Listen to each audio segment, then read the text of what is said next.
અમરેલી જિલ્લાના જાફરાબાદ નજીક દરિયામાં 3 બોટ ડૂબી જવાથી ભારે આફત સર્જાઈ છે। આ ઘટના બાદ 11 માછીમારો લાપતા છે, જેમાં 7 જાફરાબાદ અને 4 રાજપરા બંદરના છે। ઉગ્ર દરિયો હોવાથી રેસ્ક્યુ કાર્યમાં અડચણ આવી રહી છે। ધારાસભ્ય હીરા સોલંકી ગાંધીનગરથી તાત્કાલિક જાફરાબાદ પહોંચીને ખારવા અને કોળી સમાજના બોટ માલિકો સાથે બેઠક કરી હતી। મુખ્યમંત્રી ભૂપેન્દ્ર પટેલ અને માછીમાર એસોસિએશનના પ્રમુખ સાથે પણ ટેલિફોનિક વાતચીત કરવામાં આવી છે। હાલ દરિયો ખૂબ જ રફ હોવાથી કોસ્ટગાર્ડ કે હેલિકોપ્ટર જઈ શકે તેવી પરિસ્થિતિ નથી। 500 જેટલી બોટ કાંઠે આવી ગઈ છે અને 50થી વધુ બોટો દરિયામાંથી બહાર આવી રહી છે। 7 જેટલા ખલાસીઓને બચાવાયેલું છે અને રાત્રે કરાયેલા રેસ્ક્યુ ઓપરેશન વિગતો સામે આવી છે।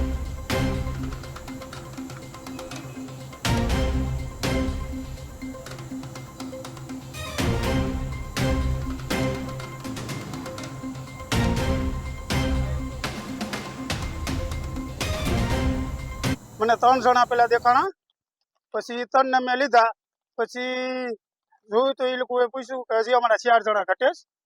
પછી અમે પાછા એક જણાને આ ભાઈને ટોકા મોકલો, બત્તી મારી તો કે ઈશુભાઈ તે અવાજ આવે છે, તો હું કે ના જવા દે, કે ના ગયા ને તો પછી ભાઈને લીધા 2 જણા।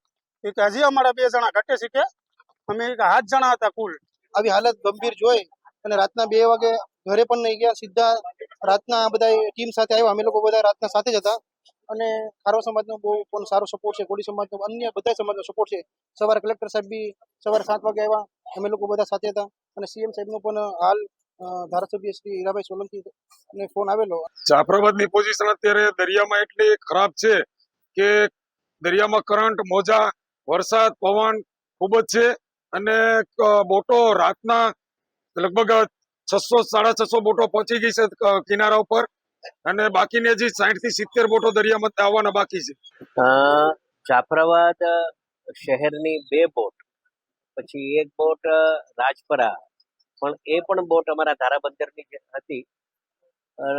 એવી રીતે આમ 3 બોટ સંપૂર્ણપણે ડૂબી ગઈ છે અને 11 જેવા લોકો ખલાસીઓ અમારે લાપતા થયા છે। ગઈકાલથી જ બપોરથી જ જ્યારથી આ સમાચાર મળ્યા છે ત્યારે જાફરાબાદ તાલુકામાં શોકનો માહોલ લહેરાઈ ગયો છે। ભગવાન પાસે પ્રાર્થના કરીએ કે જે લોકો લાપતા થયા છે, મુખ્યમંત્રી સાહેબ સાથે વાત થઈ